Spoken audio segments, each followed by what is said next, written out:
باللہ من الشیطان اللعین الرجیم بسم اللہ الرحمن الرحیم الحمدللہ رب العالمین الصلاة والسلام علی اشرف الانبیاء والمرسلین سیدنا و نبینا و مولانا بالقاسم محمد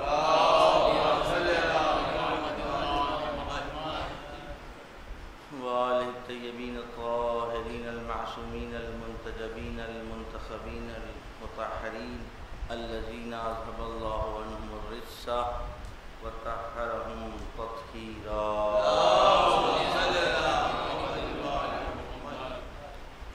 لا سیما بقیت اللہ فی الارضین واللعن علی اعدائہم اجمعین من یومنا ھذا الی قیام یوم الدین اما بعد فقد قال اللہ سبحانہ تبارک و تعالی فی محکم کتابہ وقوله الحق بسم اللہ الرحمن الرحیم قل ان کنتم تحبون اللہ فاتبعونی یحببکم اللہ ویغفر ذنوبکم واللہ غفور رحیم صلوات ایک مرتبہ سورہ حمد و 3 مرتبہ سورہ اخلاص کی تلاوت فرما کر تمام مومنین مومنات اپنے مرحومین اس امام باڑے کے جو بانیان بزرگ سب کیا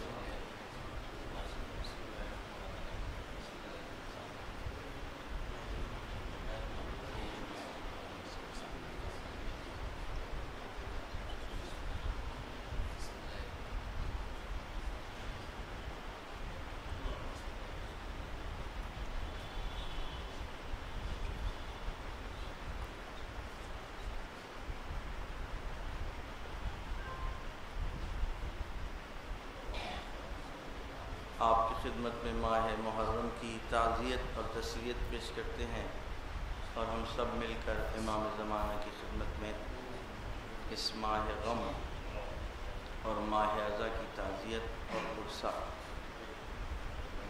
بہت بڑی ذمہ داری ہوتی ہے اور ہے اس ماہ محرم کے پیغام کو آگے پہنچانا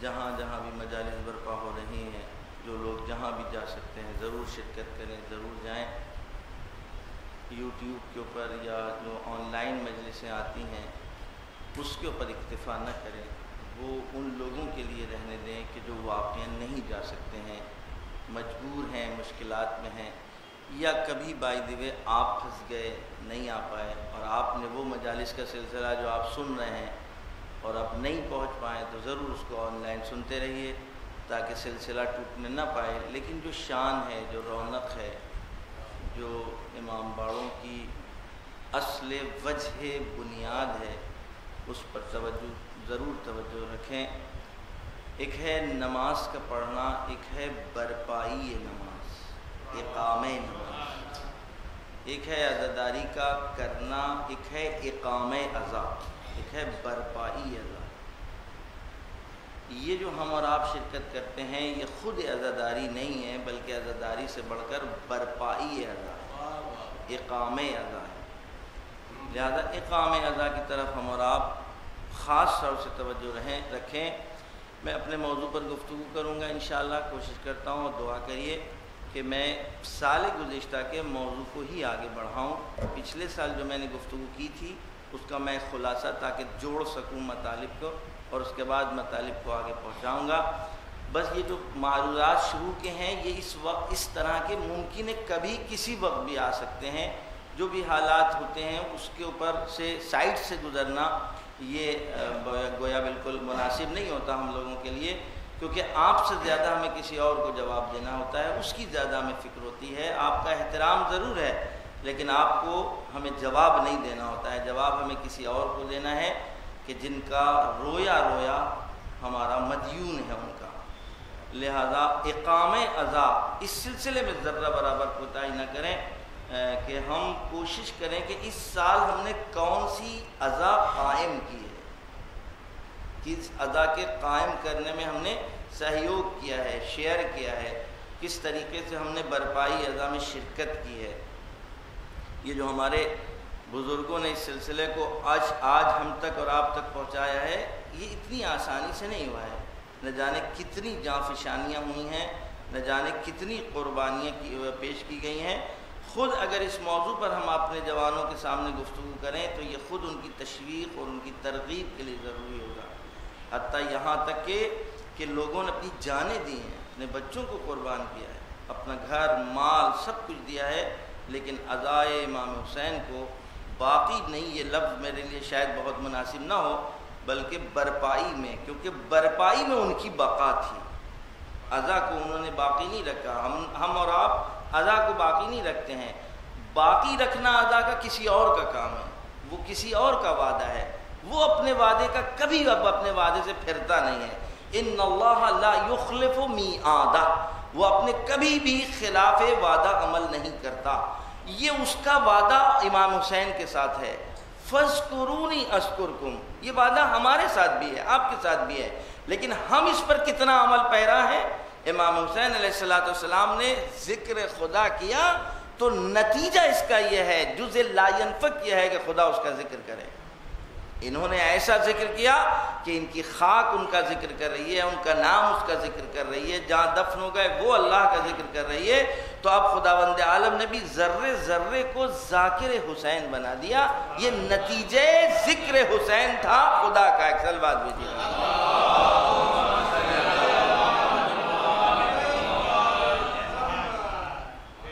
فاذکرونی اذکرکم، تم ہمارا ذکر کرو ہم تمہارا ذکر کریں گے۔ بالکل بہت نارمل سے یہ فارمولہ ہے قرآن کا، آواز دے رہا ہے کہ تم میرا ذکر کرو اور ہم تمہارا ذکر کریں گے۔ اب آپ دیکھ لیں کہ اگر کائنات میں امام کا ذکر ہے تو یہ در واقع خدا ذکر کر رہا، خدا کی خدائی امام حسین کے ذکر میں مشغول اور مصروف ہے۔ ایسی روایتیں کہ روئٹے کھڑے ہو جائیں، بیان کرتے ہوئے ڈر لگتا ہے کہ لوگ کہیں کہ دیکھیے مبالغہ آرائی کر رہے ہیں، کیونکہ عرفان ابھی اس منزلوں تک ہے نہیں ہے، آنکھیں نہیں کھلی ہیں ہماری یہ جسم کی آنکھیں بند رہتی ہیں، تو بصیرت کی آنکھیں تو بہت دور ہیں، ہم دیکھ نہیں سکتے، ہم درک نہیں کر سکتے کہ امام حسین علیہ السلام کی دستگاہ کون سی دستگاہ ہے۔ یہ ایک ذات کا تذکرہ نہیں ہے، یہ آج و کل کی باتیں نہیں ہیں، بلکہ یہ وہ ہے کہ جس سے ہماری تاریخ لکھی گئی ہے، جس سے ہمارا مستقبل وابستہ ہے، جس سے ہمارا ماضی وابستہ ہے، جس سے ہمارا حال وابستہ ہے، کیونکہ امام حسین علیہ السلام سب کچھ ہیں ہمارے لیے۔ اگر ہم دین چاہتے ہیں تو امام حسین کے ذریعے ملے گا، اگر قرآن چاہتے ہیں تو امام حسین علیہ السلام کے لیے ملے گا۔ آپ جب کبھی غور کریں کہ ہمارے اور آپ کے پاس کتنا وقت ہے، ہمارے بچوں کے پاس کتنا وقت ہے، اس بزی اور مصروف اور مشغول لائف میں ہم اپنے بچوں کو کتنا ٹائم دے پاتے ہیں ان کے دین کے لیے۔ صرف یہی فرض ادا ہے کہ جہاں ہم اپنے آپ کو بھی اور اپنے بچوں کو بھی دین پہنچا اور دین بتا سکتے ہیں، وگرنہ دینیات کی کتابیں ممکن ہے کورس میں ہوں، لیکن کتنی پڑھائی جاتی ہیں، کتنے بچے پڑھتے ہیں، اور کتنے ہم اپنے گھر میں ان دینیات کے موضوعات کے اوپر گفتگو کرتے ہیں، لیکن تمام دین کا خلاصہ انہی ممبروں سے بیان ہوتا ہے، اور اگر نہیں ہوتا ہے تو پھر وہ مجلس نہیں ہے۔ ایک سلوات دیجیے۔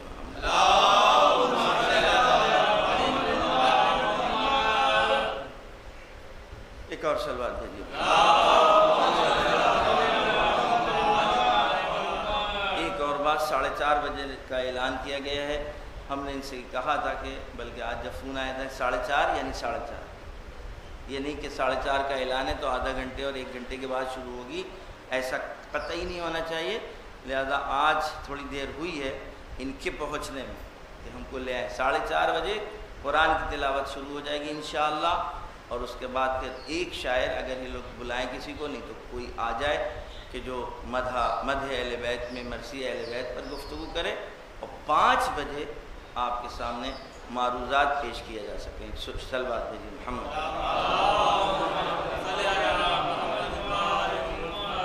ہم نے جس آیت کو آپ کے سامنے سرنامہ فن قرار دیا ہے اور جس آیت کے ذیل میں گفتگو کرنا ہے، البتہ اس آیت سے ملا کر اور بہت ساری آیتیں انشاءاللہ آپ کے درمیان میں آئیں گی۔ یہ سورہ آل عمران کی ظاہراً آیت کریمہ ہے کہ جس میں اعلان ہو رہا ہے، اے میرے رسول ان سے کہیے، یہ آپ ساری باتیں پچھلے سال سن چکے ہیں، انشاءاللہ کہ یاد ہوں گی، یاد نہیں ہے تو ہم یاد دلاتے چلیں گے تاکہ بات جڑ جائے۔ اس سال کا موضوع ہم نے جو رکھا ہے آپ کے درمیان سنت اور سیرت رسول کی کیسے حفاظت کی جائے. تو آج اس سال ہمیں یہ گفتگو کرنا ہے کہ اصل سیرت و سنت ہے کیا، اور سنت و سیرت رسول کو خداوند عالم نے کس طریقے سے اس کی اہمیت کو ہمیں متوجہ کرایا. اور دوسرے ہمارے سامنے دو گروہ ہیں، ہم نام نہیں لیں گے، نہ پازیٹیو گروہ کا نہ نگیٹو گروہ کا، بلکہ ہم آپ کے سامنے دونوں گروہ کا کردار پیش کریں گے سنت رسول کے سلسلے میں، سیرت رسول کے سلسلے میں، کہ یہ ایک گروہ وہ ہے کہ جس نے سنت رسول کے ساتھ یہ برتاؤ کیا ہے، اس طرح کا ویوہار کیا ہے، اور ایک گروہ وہ ہے کہ جس نے سنت رسول کے بارے میں، رسول کی سیرت کے بارے میں اس طرح کردار پیش کیا ہے. اور اس کے بعد ہم خاموش ہو جائیں گے، پھر آپ بتائیے گا، آپ پوچھیے گا، آپ سے مراد یہ آواز جہاں تک بھی جا رہی ہے، اور بعد میں سنیں پھر اپنے عقل سلیم سے پوچھیں کہ کس سے لیا جائے اور کس سے پوچھا جائے کہ رسول نے کیا کہا اور رسول نے کیا کیا. یہ دونوں گروہ نے کہ جو سنت رسول کو اپنے اپنے اعتبار سے انہوں نے پیش کیا ہے. تو جو رسول کو جس طرح قرآن نے پیش کیا ہے یہ سنخیت ہونا چاہیے، ملا کیا ہے. جس طریقے سے رسول کا تعارف اور رسول کا انٹروڈکشن اور رسول کی شخصیت اور رسول کی اہمیت قرآن نے پیش کی ہے، اس کو ٹیلی کرتے ہوئے کس گروہ نے رسول کی سنت کو ہم تک پہنچایا. ٹھیک ہے، نام سے ہماری نہ لڑائی ہے، نام سے نہ ہماری محبت ہے، نام سے نہ ہمارا عشق ہے، نام سے نہ ہماری دشمنی ہے. یہ اور بات ہے کہ کچھ نام اچھے لگنے لگتے ہیں اور کچھ ناموں سے نفرت ہو جاتی ہے، لیکن الفاظ کے مجموعے سے نفرت نہیں ہوتی، کردار سے نفرت ہوتی.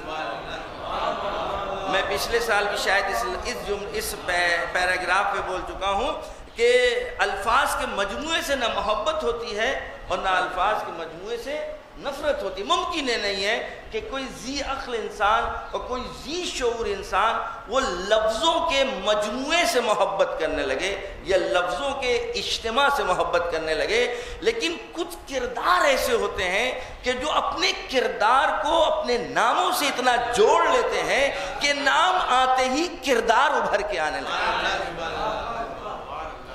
نام آتے ہی کردار ابھر کے آنے لگتا ہے.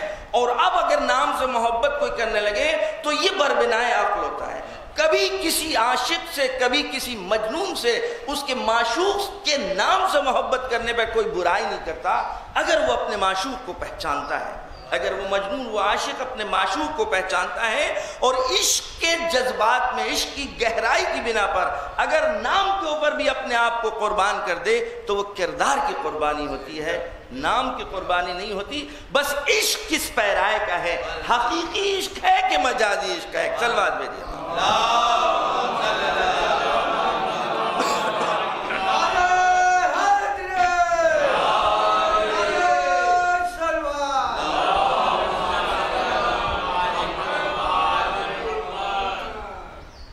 بس سورہ آل عمران کی یہ آیت کریمہ ہے کہ جس میں ارشاد ہو رہا ہے، اے رسول قل، ان سے کہیے، ان کنتم تحبون اللہ فاتبعونی، اگر تم اللہ سے محبت کرتے ہو تو ہماری اتباع کرو. یحببکم اللہ، نتیجے میں خدا تم سے محبت کرے گا. ویغفر لکم ذنوبکم، اور تمہارے گناہوں کو معاف کر دے گا. دیکھ رہے ہیں، اتباع رسول کے نتیجے میں اللہ کی محبت بھی ملے گی اور اللہ کی جانب سے ہمارے گناہ بھی معاف کر دیے جائیں گے. بس اتباع رسول ایک ایسی شے ہے، ایک ایسی چیز ہے کہ جس کے ذریعے سے صرف ہم خدا کے محب ہی نہیں بلکہ خدا کے محبوب بن جائیں گے. اب خدا کے عاشق ہی نہیں بلکہ خدا کے معشوق بن جائیں گے. وَيُحْبِبْكُمُ اللَّهُ، اللہ تم سے محبت کرنے لگے گا. وَيَغْفِرْ ذُنُوبَكُمْ، اب تمہاری برائیوں کو وہ معاف کر دے گا، مٹا دے گا. جب کوئی اللہ کے معشوق کا عاشق بن جائے تو پھر اب خداوند عالم کہتا ہے ہم تم کو بے عیب دیکھنا چاہتے ہیں. تم نے ہمارے بے عیب مخلوق سے محبت کی تو اس محبت کا تقاضا یہ ہے کہ ہم تمہارے گناہوں کو معاف کر رہے ہیں. لیکن گناہوں کے معاف کرنے کے ساتھ ساتھ اب تم سے تقاضا یہ ہے کہ آئندہ کوشش کرنا کہ کوئی گناہ ہونے نہ پائے. اس لیے کہ اس محبت کا تقاضا یہ تھا کہ تمہارا دامن بے عیب ہو، اس پر جو عیب کے دھبے لگ رہے تھے ہم نے اس طرح پاک کر دیا کہ جیسے تم آج متولد ہوئے ہو، آج تم پیدا ہوئے ہو۔ اب وہ فرشتوں کو بھی نہیں پتا کہ تمہارے گناہ کب ہوئے اور کب لکھے گئے، اس لیے کہ اس طرح مٹا دیے اس محبت کے نتیجے میں اور اس اتباع کے نتیجے میں جو تم نے میرے رسول کی اتباع کی تھی۔ وَيُحْبِبْكُمُ اللَّهُ وَيَغْفِرْ لَكُمْ ذُنُوبَكُمْ، اور تمہارے گناہوں کو بھی خدا معاف کر دے گا۔ وَاللَّهُ غَفُورٌ رَحِيمٌ، اور خدا بہت بڑا معاف کرنے والا ہے اور بہت بڑا رحم کرنے والا ہے۔ یہ ہے نتیجہ۔ اب آپ اس آیت کے ذیل میں تھوڑی دیر رکیے اور دیکھتے ہیں کہ قرآن کس طریقے سے ہم کو دعوت دے رہا ہے اتباع رسول کی۔ ان کنتم تحبون اللہ، اگر تم اللہ سے محبت کرتے ہو۔ آپ نے دیکھا کہ محبت کا دعویٰ انسان کر بیٹھتا ہے۔ کبھی بھی ہمارے معاشرے، انسانی معاشرے اور سماج میں فن کا کوئی دعویٰ نہیں کرتا، پوری طرح توجہ کیجیے، کسی ہنر کا دعویٰ نہیں کرتا۔ اگر اس میں وہ ہنر نہیں پایا جاتا، اگر اس میں وہ فن نہیں پایا جاتا تو وہ ہنر اور فن کا دعویٰ نہیں کرتا۔ کیوں؟ ہنر اور فن کے دعوے میں دلیل مانگی جا سکتی ہے، ثبوت مانگا جا سکتا ہے۔ اگر کہیں الیکٹریشین بیٹھے ہوں اور جو الیکٹرک سے ناواقف ہے وہ کبھی نہیں کہے گا کہ ہم بھی الیکٹریشین ہیں اور ہمیں بھی الیکٹرک میں بڑی مہارت ہے۔ اگر کچھ طبیبوں کی گفتگو ہو رہی ہو، طبابت کی گفتگو اور چرچے ہو رہے ہوں، تو کوئی وہاں طبابت کا دعویٰ نہیں کرے گا کہ مجھ کو بھی آتا ہے علاج کرنا، کیونکہ وہاں گواہ، وہاں ثبوت مانگے جائیں گے کہ بتائیے کہ آپ کے اس دعوے کی دلیل کیا ہے۔ ہم اور آپ اپنے سماج و معاشرے میں دیکھ لیں، جہاں لنترانیاں ہو رہی ہوں وہاں کبھی کوئی بیٹھ کر نہیں کہے گا۔ زردوزوں کی گفتگو کر لیں، اگر ماہرین بیٹھے ہوں زردوز کہ جن کے ہاتھوں میں ہنر ہے، اگر کوئی معمولی زردوز ہے اس کو ہنر نہیں ہے، تو کبھی دعویٰ نہیں کرے گا کہ میں بھی بہت شاندار اور بہت اچھا زردوز ہوں۔ کیوں؟ اس لیے کہ فوراً اس ہنر کی دلیل ہے کہ جائیے آپ ایک نمونہ لے کر کے آئیے، دیکھیں آپ کو کیا آتا ہے۔ لیکن جہاں دلیل نہ مانگی جا سکے اور وہاں دعویٰ کرنے، نسبتوں کے دعوے بہت ہوتے ہیں۔ ہمارے فلاں کی رشتہ داری ہے، وہ ڈی ایم صاحب میرے رشتہ دار ہیں، وہ مولانا صاحب میرے رشتہ دار ہیں، کیونکہ رشتہ داروں کی رشتہ داری کے لیے اب دلیل نہیں مانگی جا سکتی۔ آپ کی بات ہے، آپ کے خاندان اور دل کی بات ہے، کون آیا اور کس نے ثابت کیا۔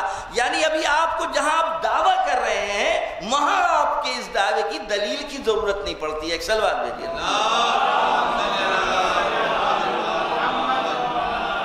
اب یہاں پر علماء نے رک کر کے، میں اپنی طرف سے میں نے آپ کو وقت نہیں لیا ہے، علماء نے یہاں پر ایک گفتگو کی ہے کہ یہاں پر خداوند عالم نے جب تم نے دعویٰ محبت کیا کہ ہم اللہ سے محبت کرتے ہیں، تو پلٹ کر یہ نہیں کہا کہ تم ہمارے نبی سے محبت کرو، اس لیے کہ جیسے پہلا دعویٰ بے دلیل رہ جاتا ویسے ہی یہ دعویٰ بغیر دلیل کے رہ جاتا۔ پھر وہ دعوے میں آگے بڑھ جاتے، کہتے میں رسول سے بھی محبت کر رہا ہوں۔ ان کنتم تحبون اللہ، اگر تمہیں دعویٰ ہے کہ تم اللہ سے محبت کرتے ہو، فاحبوا رسولی فاحبوا نبی، تم میرے رسول سے بھی محبت کرو۔ وہ کہتے میں جس طرح تم سے محبت کرتے ہیں اسی طرح تیرے نبی سے محبت کرتے ہیں۔ تو اب دلیل کہاں سے پیش کی جا سکتی؟ کیسے پتہ لگتا کہ کون اللہ سے صحیح محبت کر رہا ہے اور کون صرف دعویٰ کر رہا ہے، کون میرے نبی سے محبت کر رہا ہے اور کون میرے نبی سے محبت کا صرف دعویٰ کر رہا ہے؟ لہذا دعوے کے طور کے اوپر اس دعوے کی تصدیق میں خداوند عالم نے کہا میں تم کو جھوٹا نہیں بنانا چاہتا ہوں، میں تم سے دلیل نہیں مانگنا چاہتا ہوں، میں تم کو ایک راہ بتلا رہا ہوں، ایک راستہ بتلا رہا ہوں۔ تم کہہ رہے ہو ان کنتم تحبون اللہ، اے میرا رسول یہ تم سے کہتے ہیں کہ ہم اللہ سے محبت کرتے ہیں، دیکھو ان سے دلیل نہ مانگو، ان سے کہو کہ میرا اللہ یہ کہہ رہا ہے کہ تم میری اتباع کر کے دکھاؤ، خود بخود دلیل بھی ہوگی، محبت بھی ثابت ہو جائے گی۔ چلوا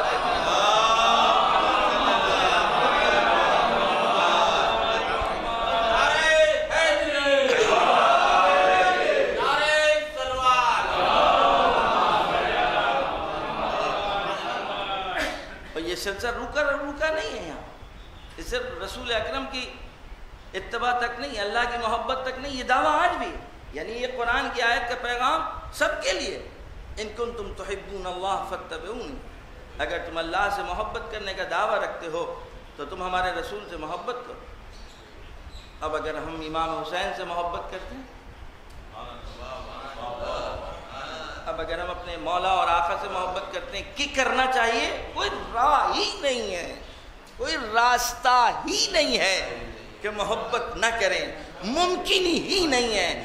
خدا کی قسم، خداوند عالم نے اس دل کو بنایا ہی صرف اس لیے ہے کہ وہ حسین سے محبت کرے۔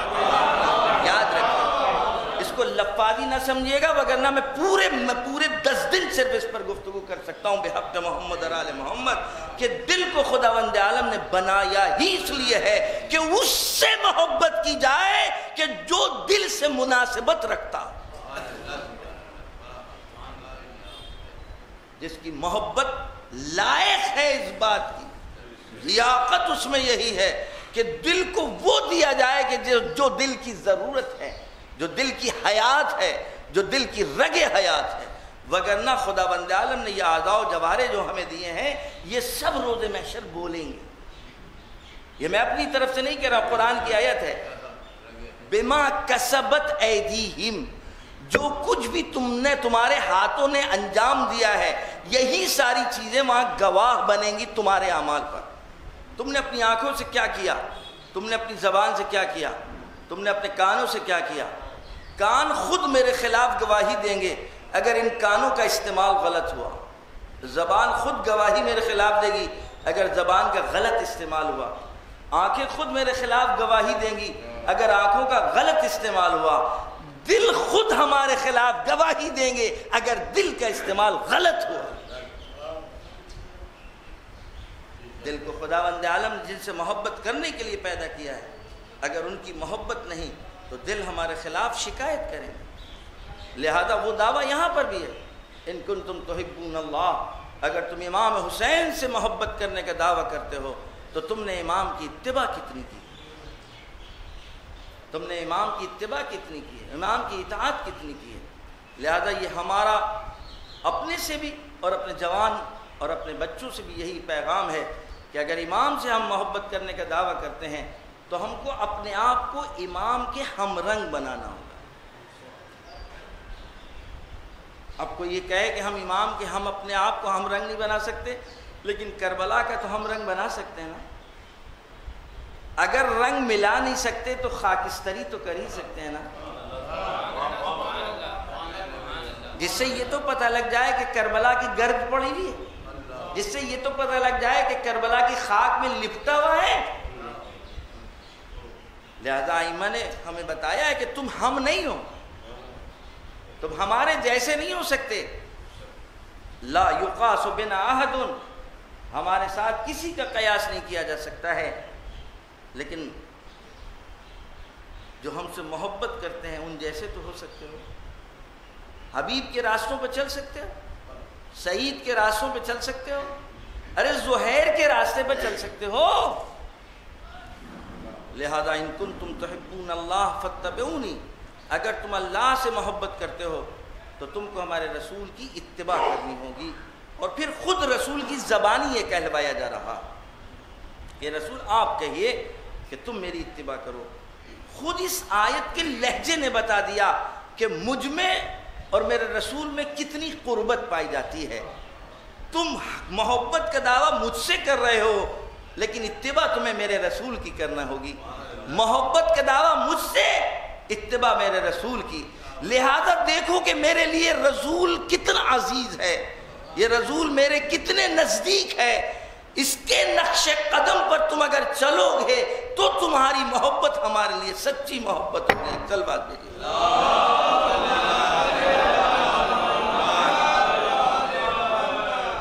اب یہاں پر ہم نے آپ کے سامنے پچھلے سال، گزشتہ سال، اطاعت اور اتباع کے فرق کو بتایا تھا۔ اگر آپ لوگوں کو یاد ہوگا، میں دہراؤں گا نہیں وگرنہ وقت آپ کا تلف ہوگا۔ انشاءاللہ آپ دیکھ سکتے ہیں، سن سکتے ہیں۔ خلاصہ صرف یہ، قرآن نے جہاں جہاں بھی اپنے لیے اطاعت کا لفظ استعمال کیا ہے، ہر جگہ اپنی اطاعت کے ساتھ رسول کا ذکر ہوا ہے، مطلقہ۔ یاد رہے گا، جہاں جہاں خداوند عالم نے اپنی اطاعت کا حکم دیا ہے وہیں پر اس نے رسول کی اطاعت کا تذکرہ کیا ہے۔ من یطع اللہ ورسولہ، جس نے اللہ کی اطاعت کی اور اس کے رسول کی اطاعت کی. من یطع اللہ ورسولہ یدخلہ جنات، ہم اس کو جنت میں داخل کریں گے. من یطع اللہ ورسولہ فقد فاز فوزا عظیما، جس نے اللہ اور اس کے رسول کی اطاعت کی اس کو کامیاب بھی اور بڑی کامیابی ملی. اور فوز کیا ہے اور فائزین کون لوگ ہیں اس کو بھی میں پرانی آیات سے آپ تک پہنچاؤں گا. بس آپ نے دیکھا 5 آیتیں ایسی ہیں پے در پے کہ جہاں پر خداوند عالم اپنی اطاعت کے ساتھ ساتھ اپنے رسول کی اطاعت کا اعلان کر رہا ہے. من یطع اللہ ورسولہ، من یطع اللہ ورسولہ. اس اطاعت کے نتیجے میں 5 نتیجے پرانی آیات کے ذریعے سے لیے جا سکتے ہیں. نمبر 1 جنت میں داخلہ. نمبر 2 جنت میں خلود، ہمیشگی، یعنی اگر آپ جنت میں چلے گئے تو اب کبھی جنت سے باہر نہیں نکالے جائیں گے. بھائی یہی فرق ہے عاشقین کی جنت کا اور دوسروں کی جنت کے لیے. ہم اگر اطاعت کی منزل پر فائز ہو جائیں تو پھر ہمیں نئی جنت کی ضرورت نہیں ہوتی ہے. خدا کی قسم عاشقین نے کبھی رسول سے نہیں کہا کہ مجھ کو جنت پہنچا دیجئے یا مجھے جنت دکھا دیجئے. کربلا ایک ایسا خاکہ ہے جہاں آپ کو عشق کی وہ منزل نظر آئے گی. خدا کی قسم کربلا کے عاشقوں نے کبھی حسین سے نہیں کہا کہ جنت کے نظارے کرائیے، جنت دکھائیے کیا چیز ہے، بلکہ خود ان کو حسین کی ہمراہی میں جو جنت مل رہی تھی اس جنت کو چھوڑنے پر تیار ہی نہیں تھے. دلیل اس کی جو آپ پہلے بھی سن چکے ہیں ہم سے لیکن موضوع سے متعلق ہے. دلیل اس کی کہ شب عاشور امام حسین علیہ السلام چراغ بجھا کر جنت کا وعدہ کر رہے تھے کہ میں تم کو جنت بھیجوں گا، تم یہاں سے چلے جاؤ، ہمارے رشتہ داروں میں سے ایک ایک کا ہاتھ پکڑو اور چلے جاؤ. لیکن سب نے اپنے عمل سے ثابت کر دیا اے آقا حسین ہم کو وہ جنت نہیں چاہیے جس کا تذکرہ اولیاء کی زبانی پر ہوا ہے، ہمیں تو وہ جنت چاہیے جو ہم دیکھ رہے ہیں آپ کی ہمراہی. اور یہ وہ جنت ہے کہ جس جنت کو چھوڑ کر ملائکہ کربلا کی سرزمین پر آتے ہیں اور اترتے ہیں. یہ وہ جنت ہے، یہ وہ جنت ہے. جناب موسیٰ، آپ جانتے ہیں جناب موسیٰ کون ہے؟ کلم اللہ موسیٰ تکلیما. خداوند عالم نے موسیٰ سے کلام کیا اور کلام کیا، اور ایک ایسا کلام کہ جو عربی زبان میں جب تکلیمہ کا لفظ استعمال ہو جائے تو اس کو مفعول مطلق کہتے ہیں، جو کیفیت کلام کو بتائے. کیفیت کلام خداوند عالم کہہ رہا ہے اللہ نے موسیٰ سے کلام کیا، اور کیسا کلام کرنا. آقا وحید فرماتے ہیں اس کو کوئی درک ہی نہیں کر سکتا. اس آیت کے ذیل میں کہتے ہیں کہ مفسرین حیران ہیں کہ تکلیمہ کی تفسیر کریں، اور اس کے بعد فرماتے ہیں وَنَادَيْنَا، موسیٰ کے بارے میں بتلا رہے ہیں کہ موسیٰ ہے کون. وَنَادَيْنَاهُ مِنْ جَانِبِ الطُّورِ الْأَيْمَنِ، طور کی داہنی طرف سے میں نے اپنے موسیٰ کو آواز دی. وَقَرَّبْنَاهُ، اور میں نے اس کو اتنا نزدیک کر لیا، نجیہ، کہ اس سے چپکے چپکے گفتگو کی.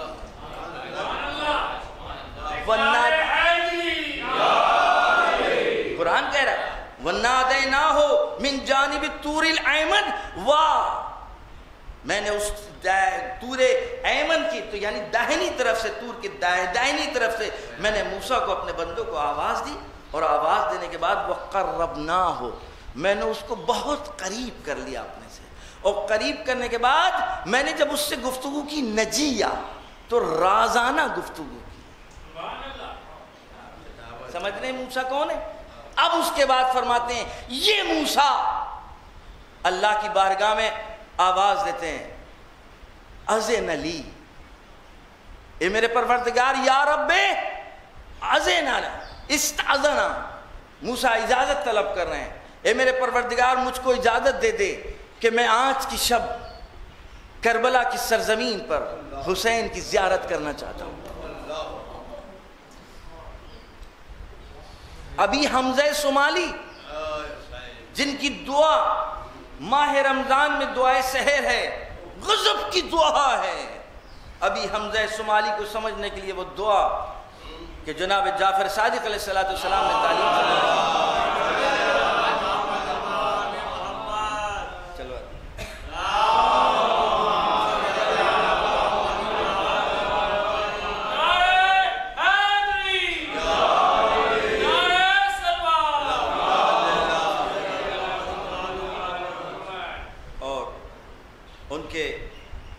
فرماتے ہیں کہ میں زیارت کے لیے نکلا، پہنچا،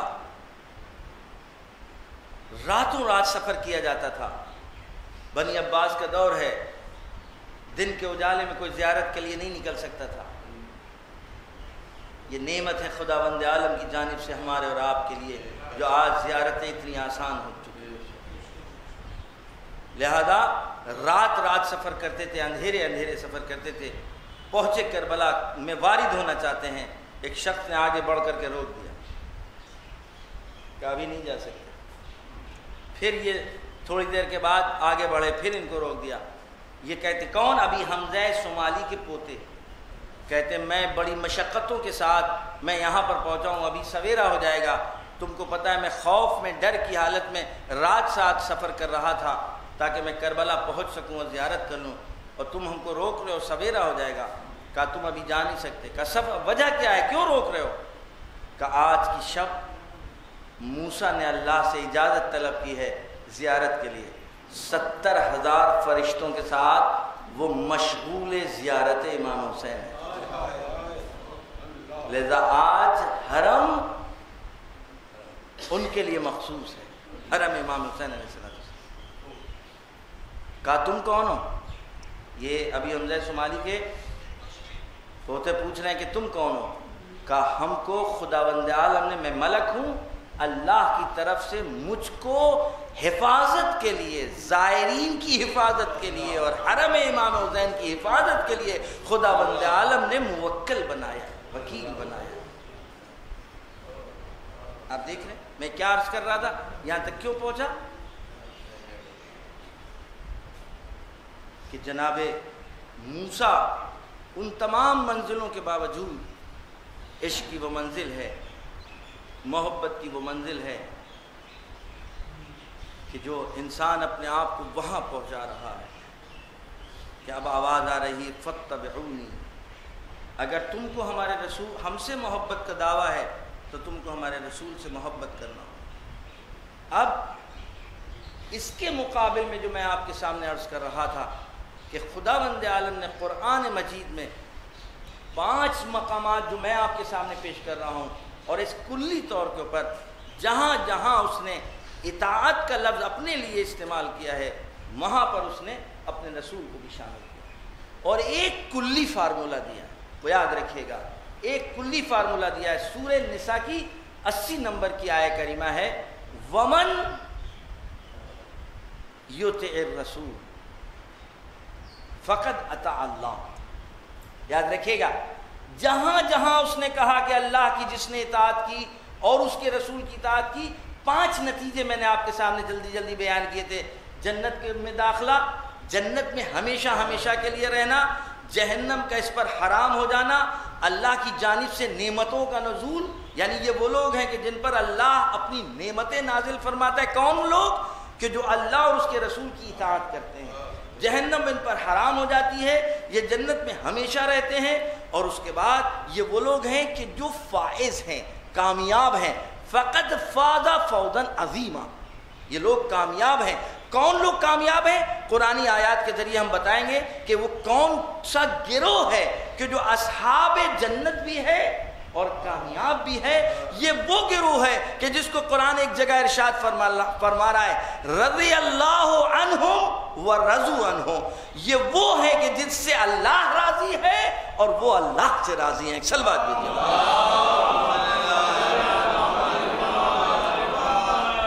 خدا کی قسم میں نے اس مرتبہ اپنے سے وعدہ کیا، اگر آپ بھی ساتھ دیں کہ آپ چاہے نعرے لگائیں یا نہ لگائیں، لیکن میں نام نہیں لوں گا، آپ کو طے کرنا ہوگا کہ کون سا گروہ اس کیفیت اور اس کنڈیشن میں پہنچا دیا اس نے اپنے عمل کے ذریعے سے کہ جن کا عمل ایسا ہے کہ آپ خدا ان سے راضی اور یہ اللہ سے راضی۔ اور یہ میرا آپ سے سوال نہیں ہے بلکہ عالم اسلام سے سوال ہے کہ اب تم کو احادیث کی روشنی میں، قرآنی آیات کی روشنی میں پوچھنا ہوگا کہ کون لوگ ہیں کہ جنہوں نے اپنے آپ کو کمال کی ان منزلوں پر پہنچا دیا ہو کہ جن سے اللہ اپنی رضایت کا اعلان کر رہا ہے، اور جو اللہ سے راضی ہونے کا اعلان کر رہے ہیں، اور خداوند عالم کو بھی اس بات کو بیان کرنے میں کہ ایک ایسا بھی گروہ ہے کہ جو مجھ سے راضی ہے اور میں اس سے راضی ہوں. یعنی یہ طرفینی رضایت اگر کسی گروہ میں پائی جا رہی ہے، بس یہی وہ گروہ ہے کہ جس سے سنت رسول لیا جا سکتا ہے، کہ جس سے سیرت رسول لی جا سکتی ہے. بس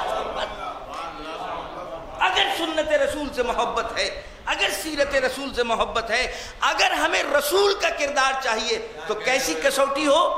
وہ لوگ ہوں کہ جو خدا سے راضی ہوں اور خدا ان سے راضی ہو. آؤ تاریخ کے اوراق چھانے کہ کون سے گروہ ہے ایسا. ایک سلوات لے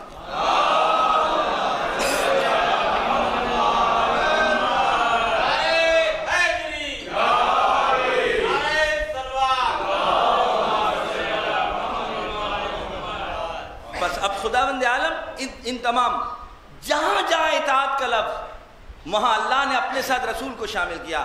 ایک اور چیز سن لیجیے، جو ہم آپ تک پہنچا رہے ہیں اس میں ہمارا کچھ نہیں، سب کچھ علماء نے بیان کیا اور لکھا ہے. میں آپ تک صرف واسطہ ہوں. مرحوم علی نقی صاحب نے اس موضوع پر بہت اچھی گفتگو کی ہے.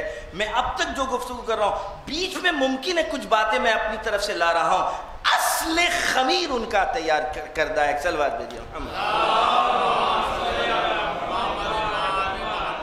اور اس کے بعد آگے بڑھ کر کے قرآن نے ایک فارمولہ دے دیا، کلی فارمولہ ہے. وَمَنْ يُطِعِ اللَّهِ وَمَنْ يُطِعِ الرَّسُولِ. اب تک اللہ اپنا نام پہلے ذکر کر رہا تھا. وَمَنْ يُطِعِ اللَّهَ وَرَسُولَهُ، جو اللہ کی اطاعت کرے اور اس کے رسول کی اطاعت کرے. یہاں پر اس نے کہا وَمَنْ يُطِعِ الرَّسُولِ فَقَدْ أَطَاعَ اللَّهَ.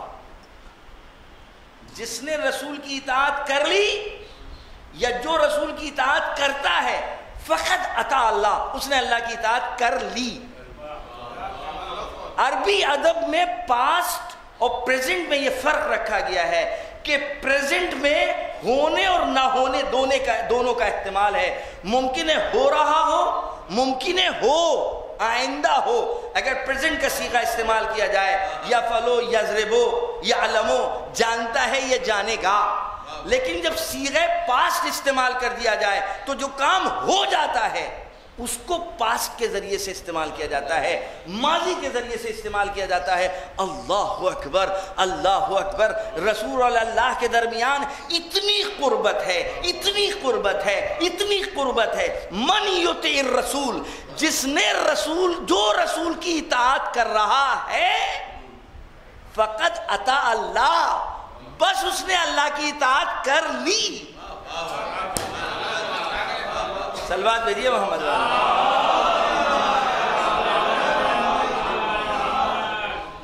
ہاں، تم کو یقین ہونا چاہیے کہ جو تم کام انجام دے رہے ہو یہ واقعاً رسول کی اطاعت ہے کہ نہیں ہے. اسی پر ہماری اور آپ کی گفتگو ہے نا، اس پر گفتگو ہمیں ہونا ہے. ہمیں کبھی نہ اپنے سے شکوا نہ آپ سے شکوا اس بات پر نہیں ہے کہ آپ کیا کر رہے ہیں، کیونکہ جو بھی ہم کر رہے ہیں اور آپ کر رہے ہیں وہ رسول کی اطاعت سمجھ کے کر رہے ہیں. ہم یہ کہنا چاہتے کیسے یقین ہوگا جو آپ کر رہے ہیں وہ رسول کی اطاعت ہے. صلوات بھیجیے محمد. ایک اور صلوات بھیجیے محمد.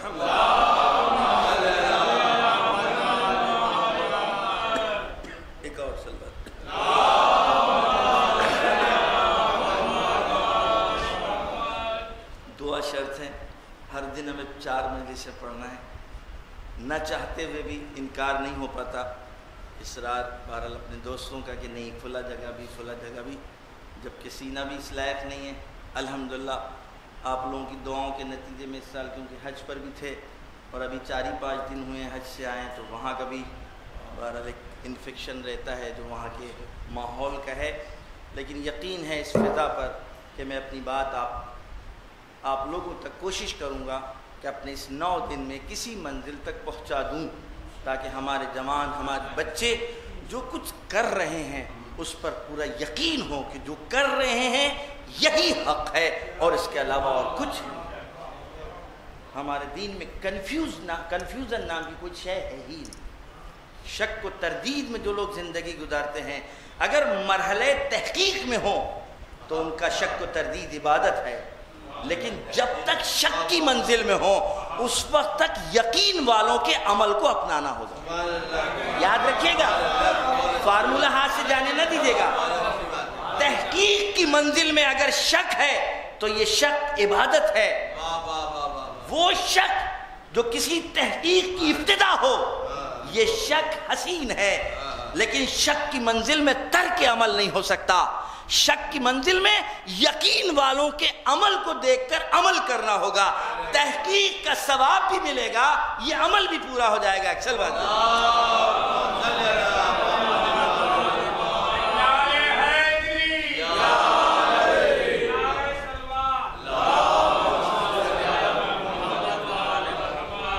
ایک اور سلوات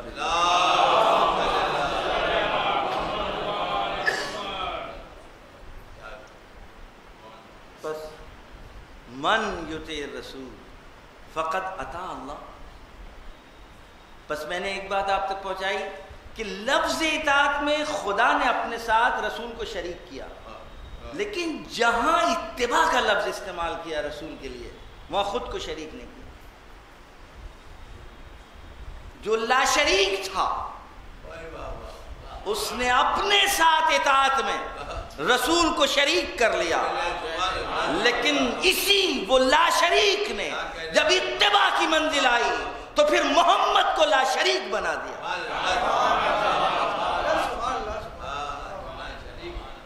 پھر رسول کو لا شریک بنا دیا، کیونکہ اب اس اتباع میں خدا شریک نہیں ہو سکتا تھا، کیونکہ اتباع کا مطلب اطاعت نہیں ہے بلکہ اطاعت میں ہے، اطاعت نہیں ہے.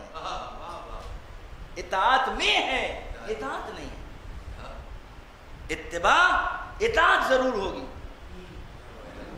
خداوند عالم کی اتباع نہیں ہو سکتی، اطاعت ہو سکتی ہے. اتباع کے لیے نقش قدم کی ضرورت ہے، اتباع کے لیے عکس کی ضرورت ہے، اتباع کے لیے امیج کی ضرورت ہے، اتباع کے لیے لکیروں کی ضرورت ہے،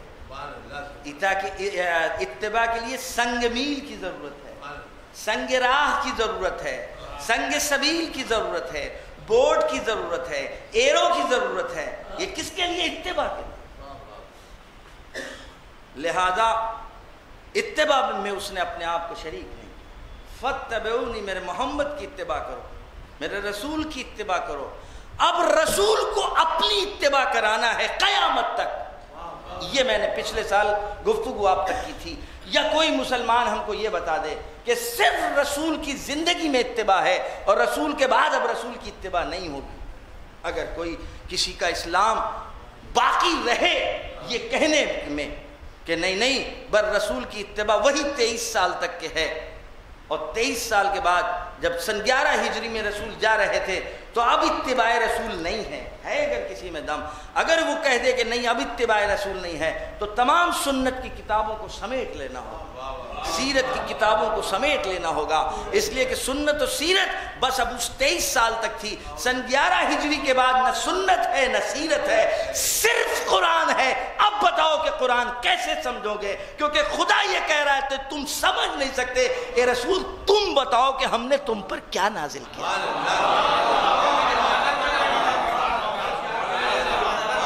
قرآن یہ کہہ رہا ہے، میں کل آیتیں آپ تک پہنچاؤں گا. قرآن یہ کہہ رہا ہے میرے رسول میں نے تم کو اس لیے بھیجا ہے کہ تم بتاؤ ان لوگوں کو کہ ان کے لیے ہم نے تمہیں کیا کیا دیا ہے. بس صلوات بھیجیے محمد.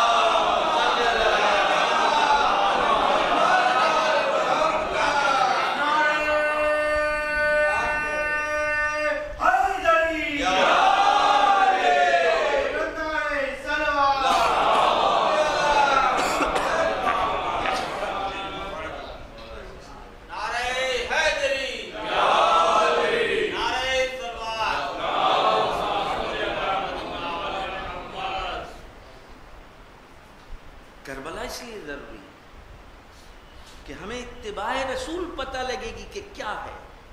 یاد رکھیے گا کربلا ہی ایک ایسا خاکہ ہے کہ جس کے ذریعے سے آپ سنت رسول تک پہنچ سکتے ہیں. کربلا کی جنگ سنت رسول کی احیاء کی جنگ تھی. کربلا کی جنگ سیرت رسول کی بقا کی جنگ تھی. کربلا کی جنگ رسول کی رسالت کی جنگ تھی۔ امام حسین علیہ السلام نے نکلتے وقت جس خطبے کو بیان کیا ہے، اپنے بھائی محمد ابن حنفیہ کے نام جو آپ نے لیٹر لکھا ہے، خط لکھا ہے، اس خط میں جو اہداف بیان کیے ہیں اپنے اس نہضت، اپنے اس قیام کے، اس میں آپ نے فرمایا ہے کہ میں اس لیے نکل رہا ہوں تاکہ اپنے نانا کی سیرت پر عمل کر کے سیرت کو باقی رکھ سکوں۔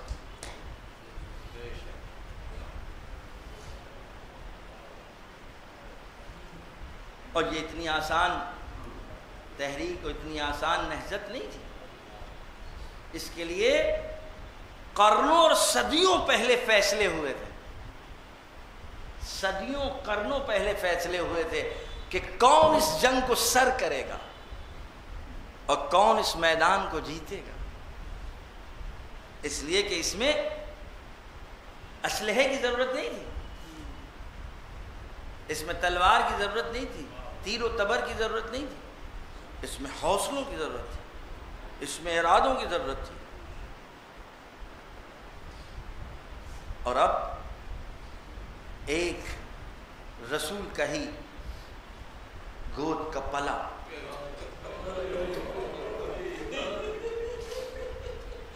اس نے یہ فیصلہ کر لیا، اس نے یہ فیصلہ کر لیا ہے، یا اللہ نے عہد و پیمان لے لیا ہے۔ جب امام حسین کو روکنے کی کوشش کی تو امام نے فرمایا آخر میں ابھی آنکھ لگ گئی تھی، میں نے خواب میں دیکھا ہے کہ رسول میرا انتظار کر رہے ہیں۔ آواز قدرت ہے کہ خدا تم کو اس راہ میں قتیل دیکھنا چاہ رہا، شہید دیکھنا چاہ رہا، اس لیے کہ بغیر اس شہادت اور بغیر اس قربانی کے اب دین بچ نہیں سکتا ہے، بغیر اس قربانی کے اب لا الہ الا اللہ بچ نہیں سکتا ہے، بغیر اس قربانی کے اب قرآن بچ نہیں سکتا۔ امام حسین کا فیصلہ تھا کہ اب اگر دین بچے گا تو صرف ہماری قربانی سے۔ فَيَا سُيُوفُ خُذِينِي، آؤ مجھ کو لے لو، آؤ تلواروں آمادہ ہیں ہم، آؤ لو، لیکن اس بند مٹھی کو کھول نہ پاؤ گے، اس لیے کہ اس بند مٹھی میں دین ہے، یہ دین ہاتھ سے جانے نہیں دیں گے۔ یہی وجہ ہے کہ حسین مدینے سے جب چلنے لگے ہیں تو آپ نے اپنے کنبے کو ساتھ کیا ہے، جیسے آپ لشکر کی تیاری کر رہے ہیں، کس کس کو اپنے ساتھ لے جانا ہے؟ اللہ اکبر۔ علی اصغر علیہ السلام کسی حادثے کے نتیجے کا نام نہیں ہے، کوئی اتفاق نہیں ہے علی اصغر کا آنا۔ اگر کوئی تاریخ لکھ دے تو غلط ہے کہ کسی حادثے اور اتفاق کا نتیجہ تھا، نہیں، بلکہ پلاننگ کا ایک خاکے کے تحت جو آپ نے پلان بنایا تھا، اس پلان میں علی اصغر علیہ السلام کی شہادت شامل تھی۔ لیکن حسین اب مدینہ چھوڑتے وقت جو کرب و بے چینی کا اظہار کر رہے ہیں، روایتوں میں بتلا رہی ہیں کہ آپ اپنے نانا کے مزار پر آتے ہیں۔ اپنے نانا کے مزار سے کتنی آپ کو محبت ہوگی، کیونکہ نانا سے آپ کو لگاؤ تھا، اور آپ نے نانا کے مزار پر جانے کے بعد خطاب کرنا شروع کیا، السلام علیک یا رسول اللہ، اور اس کے بعد فرماتے ہیں انا ابنک وانا فرقک، اے نانا آپ کا چہیتا آیا ہے، اے نانا آپ کا ٹکڑا آیا ہے، اے نانا وہ آیا ہے جس کو آپ نے زبان چسائی ہے، اے نانا وہ آیا ہے کہ جس کا گریہ آپ کو اور اللہ کو پسند نہیں ہے، نانا میرے آنسو آپ کو برداشت نہیں تھے، لیکن ان ظالموں نے ہمیں مجبور کر دیا، ہمیں مدینہ چھوڑنا پڑا ہے نانا۔ انا فرقک وابن فرقتک، میں آپ کا چہیتا، آپ کا ٹکڑا ہوں اور آپ کی چہیتی فاطمہ کا فرزند ہوں۔ نانا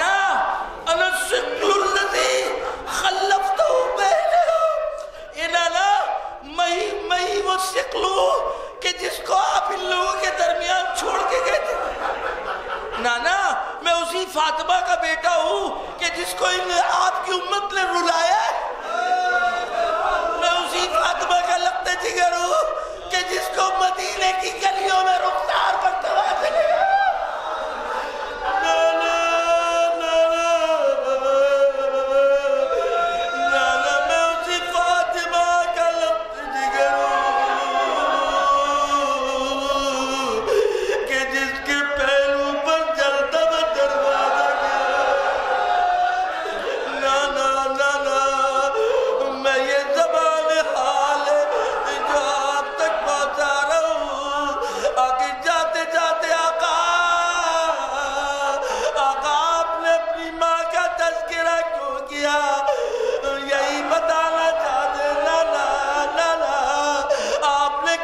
سفارش کی تھی، آپ نے کتنی تاکید کی تھی، لیکن میری ماں کو مرثیہ پڑھنا پڑا۔